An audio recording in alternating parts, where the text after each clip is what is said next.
And we're live. Hello, whoever's watching this. Probably my future self. Trying to remember to keep at this. So, I've been working on this RPG project for about a month now. Today is May 31st, 2023. The time is 6:15. The recording is probably blurry, so I'm just going to say that so you can tell. And we're going to start by looking at what I've got done since I started on May 1st. Now, we've got three major scenes here in this game so far. We've got battle scene, we've got a dialogue scene, and we've got the sample scene here, which is mostly what I've been playing around with. As you can probably tell, the grassy tile is a bit messy because I went in and did a lot of detailing right here. I'm thinking about turning this into like treetop tiles, you know.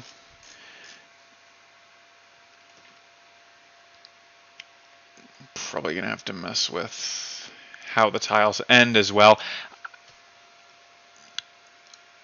I am still working on precisely how to do auto tile mapping. So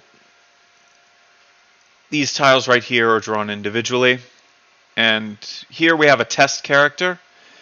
The sprite is just something that I threw together. It's gonna be one of the main characters later, but for now it's just like made her red. Changed the shades a bit to give her some detailing, you know, some gloves.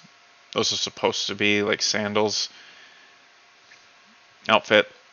Short hair. Alright, so on the PC object here that we have for this character, we have a canvas that holds the health bar, the fill, and the stroke. So if I turn the value on this down, like so, the health depletes. It goes back up. We've got min and max values here, direction left to right, etc., etc. Now, this is mostly going to be there for debugging purposes, and when we eventually complete the battle scene, this health bar, probably a momentum value right next to it, that's all going to... Like, the point is, this is not the final sprite for the overworld map. Well, of course, it's not the final sprite, but, like, this style of character right here is meant more for left-right. So that's what we're going to be doing. When we make the battle system, we're going to use that. We're going to use this style of sprite for it.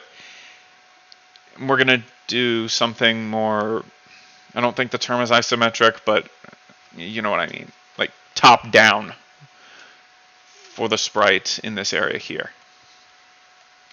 And let's see, event system. This, I believe I had to add to make something else work.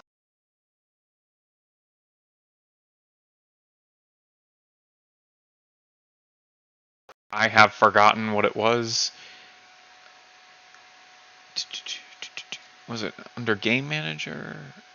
The sheet controller script? Don't worry about it right now. You know, might remember later. Square.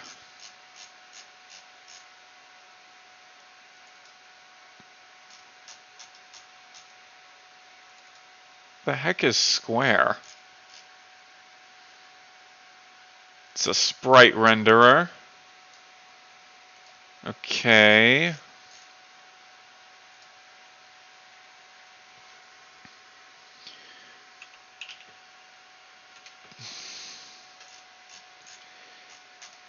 Okay, I guess I'm just gonna delete that because it doesn't seem to be anything. I think that was supposed to be the waterfall, but I eventually just used a different object for it. Let's get rid of that. Alright, now the grid. This is one of the big things for this particular map that I've been playing around with. Now, the grid has several layers. We have, of course, the bottom layer, which is mostly the grass. Of course. Then we have details. Now, all of these rocks here that are sort of scattered all over the place, those are separate sprites. And I added them on top of the road. you know, give it a bit more detail, make it look a bit nicer. I'm not sure about this big rock one, though. That might need to be somewhere else. But the point is, it makes the road look more varied than it actually is as a sprite on its own. Then we have the block layer. Now this is stuff that the character cannot walk past. So if we go in here real quick,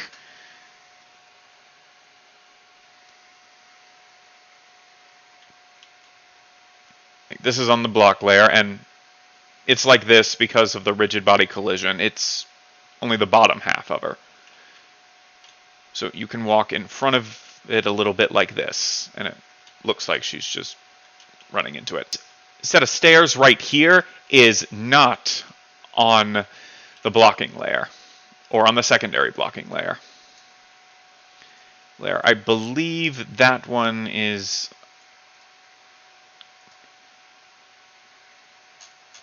Yeah, there's nothing on the block layer here, so I believe that... Yeah, that's part of the bottom layer. Now the secondary block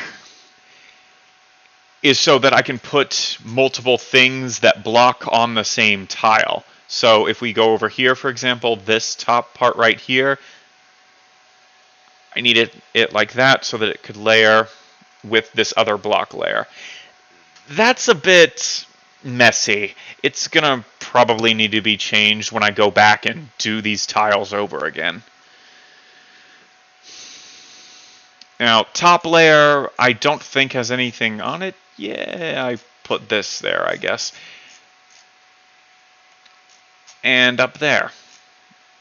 Alright, let me go back in here. The idea with the top layer is that this is going to be stuff that's going to be over the player that you can walk under. So if I go like this,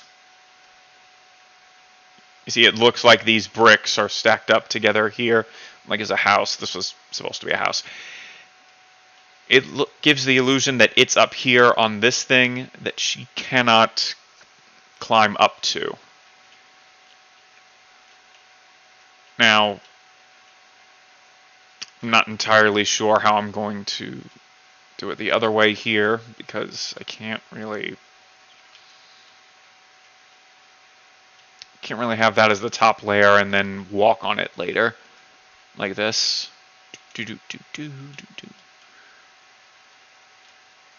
So yeah, like a lot of this stuff is just real quick. It's real quick, dirty, and messy, as you might imagine. Now the game manager here controls the sheet controllers, has the sheet controller script. It's probably going to have more scripts attached to it because this object is meant to manage the game. Now, let's go ahead and look at sheet controller script real quick. Let's see what we have so far.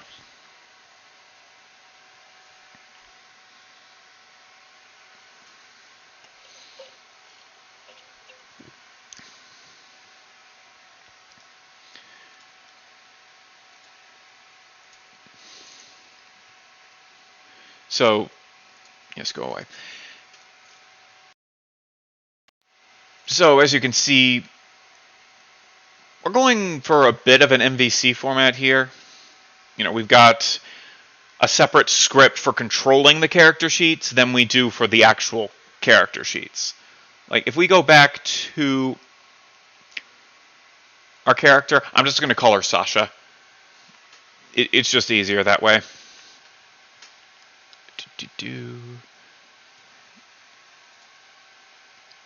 If we go back to the character sheet. Oh, and this is not connected to the health bar, I don't think. It is not. Alright, so let me pull the character sheet back up over here.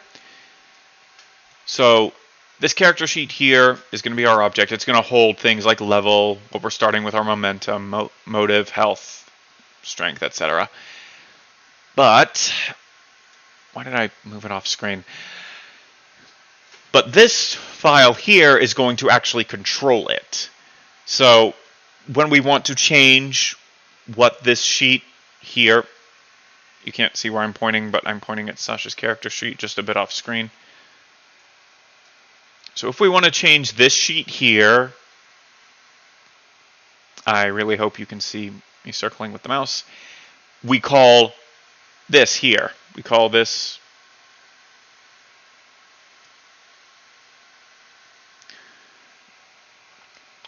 file, and then it will change things.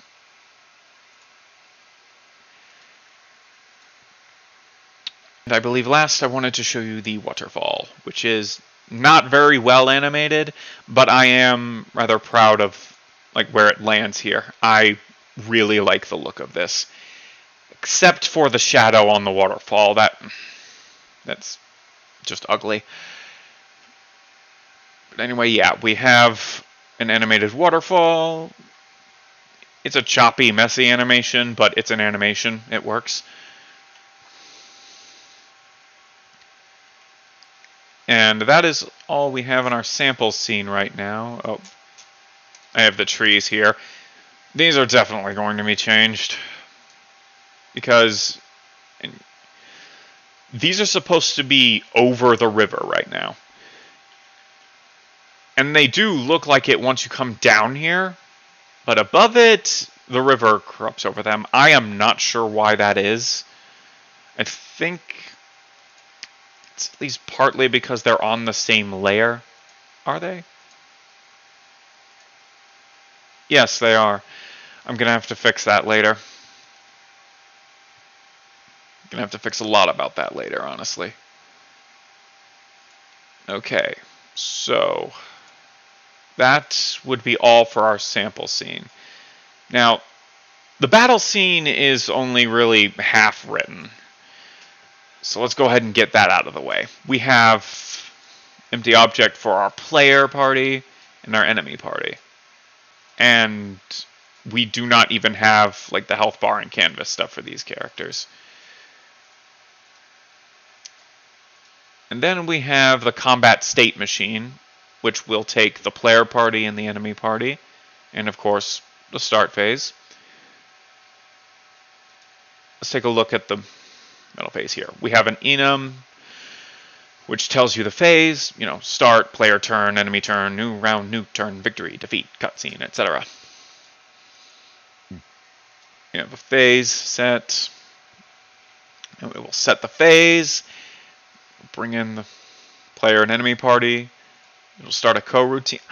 I think the coroutines are why we have event managers. I think. Maybe. And of course, game object find. This is apparently very inefficient and not good practice, so I'm just going to be using this for now and eventually to do something better with it. Populate the player and enemy parties. Yield, return, wait, and then player turn. Yeah, this is pretty much just a skeleton. It's nothing. It's nothing. It's nothing right now. Now, the dialogue scene, on the other hand, now,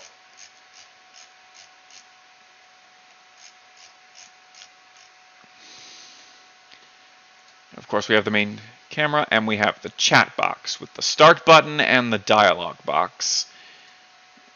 Dialogue manager and event system. Now, what we got right here is we have this start button, which will, it'll be easier if I just show you.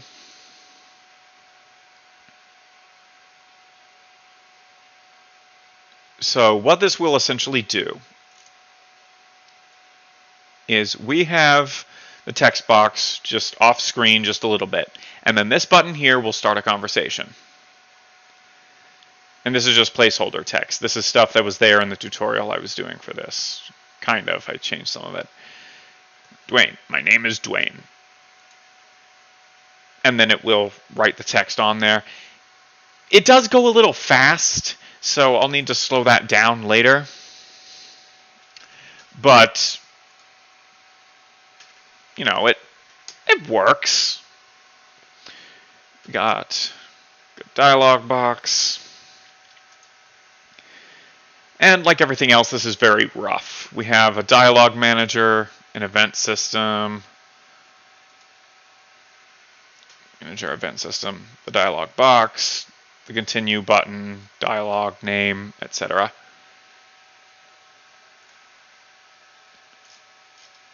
Now, where did I put in? There was supposed to be a way to enter multiple things of text. Let's see, we have start button.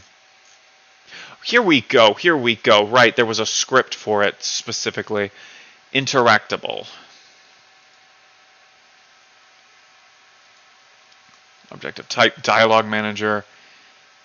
And then there was the dialog manager script.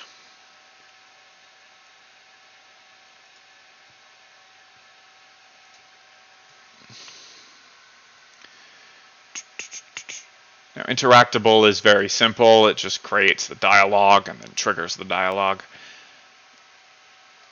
Now, the dialog manager is also not finished.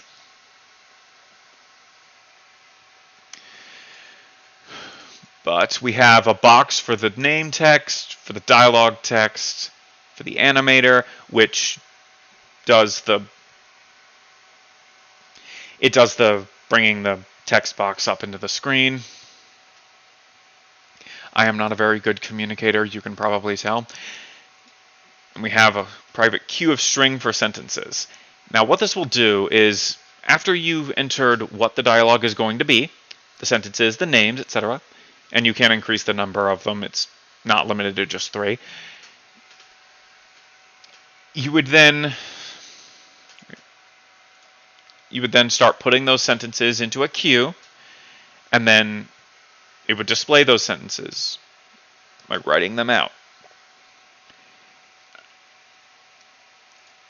Sentences in queue, display next sentence.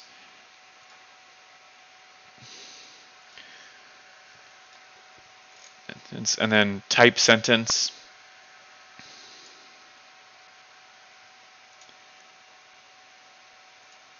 Sentence, etc., etc. Then at the end it would end the dialogue and the conversation would end. It also shows in the debug console that the conversation has ended, which is only really useful while we're making the game, so whatever. Is that everything? We have the dialogue manager. We talked about the dialogue scene. Right, we've got a bunch of scripts here. Battle stuff. Combat state machine we talked about. Party controller is, of course, going to control those empty party objects that we saw earlier. Character stuff. Controller, sheet controller, we already saw. Character sheet, we have this. View, I don't think there's anything in there yet. Dialogue, which, yeah, we've gone over all of these. Actually, I don't think we went over dialogue. Yeah, dialogue is just a really simple model. It's got the name for the character in question, and it's got the text area. Now, that is where we're probably going to add character images later.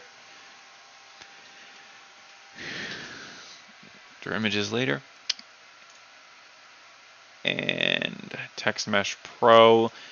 That was an idea for the text boxes that hasn't really worked out, so figure it out later, I guess. Terrain sprites.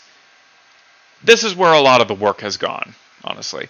We've got a bunch of stuff here. Brick, dirt, bunch of different smaller grasses, and then grass types. Now, I did say this before, but I'm going to be changing the grass sprite. The one that we're currently using, that's going to be for treetops going forward, eventually. And we've got the river, rock cliff face. This was all done without the tile, I think it's the tile map stuff in Sprite that I just found out was a thing, but you know, stuff happens. Now, go through all of this here. Stone, stone, stone. 2 different kinds of trees. One very ugly kind of tree that I'm not going to be using for anything. Waterfall animation, etc. Now, detail. These are, of course, the different kinds of rocks. Materials. I'm not sure why these are materials. And pallets. Now, these are, of course, the different pallets. Like we've got, let's see, where was it? It was tile pallets. Here we go. We have a village tile set, landscape. Now these are tile maps. They're going to hold our different sprites. And then detailing, I like this one. I don't know why. I really like these tiny rocks. They really help liven up the whole thing.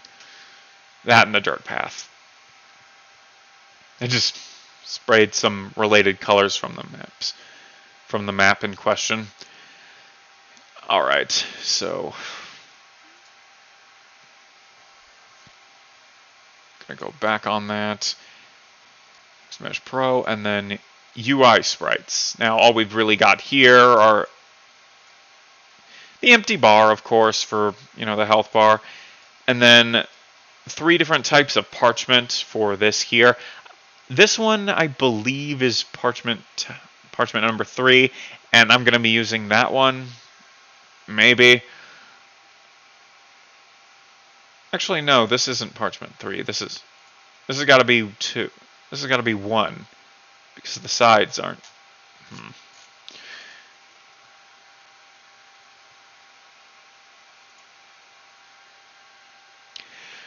Well, whatever, something to fix later.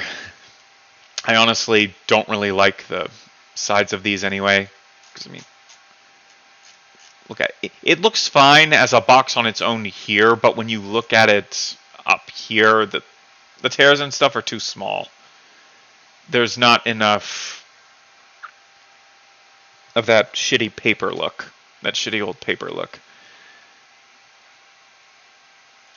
Let's see, packages, is that everything that I've worked on? Yeah, I guess so. I managed to talk about it for 22 minutes, so. Well, it's 23-ish now. Whatever. Anyway, whoever's watching this, thank you. Thank you for sitting through all of that. And I hope that things go well for the future of this game. Because right now, we're just messing around. But we couldn't have done anything like this last year. Or I don't know about last year, but every other time we've tried to work with Unity, it hasn't panned out. But now we have this stuff, It's working. We got all of this stuff ready to go. So yeah. Hopefully this will end much better. This is Half Tangible signing off. Thank you for watching. I still don't know who this is. I'm probably just going to put it on my YouTube channel and have it there for myself in the future. And I probably won't have a video like this for July. Because,